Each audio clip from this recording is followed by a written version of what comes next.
virtually sewn together. If someone sneezes, the whole thing is going to fly apart. Oh, man, they're almost wrecking right there. To win the race on a track like Daytona, you have to survive first. And so my first instinct is when I see guys bouncing off of each other that a wreck is about to happen and I'm about to be in the middle of it. I'm gonna bail. I'm gonna bail. Denny's had enough. He bailed completely out. He senses trouble. He's reading. He's very proud of his spidey sense. Yep, he's reading the room and he says imminent danger. When I feel like a wreck is about to happen, I get out of the hornet's nest. Side by side for the top spot. Trouble. Cut. Ty Gibbs. Get the Brian Bracket, whoa.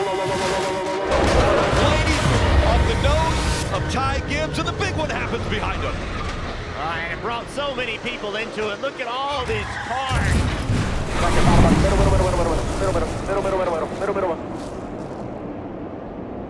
I saw the 12 get hit, and honestly for me, I just tried to stay kind of straight so I could make it through the wreck. Yeah, thing doesn't, worth the fuck. I didn't get any damage there. I don't know how we made it through. It was incredible. Like the C's part, it was perfect. That never happens for us. I haven't been on the positive end of that too many times, that's for sure. No. You okay? Tyler, you okay? Yeah. Wow. It fucking hurts. Unfortunately, Ty Gibbs will not make the NASCAR Cup Series playoff. His day is done early at Daytona. Motherfucker!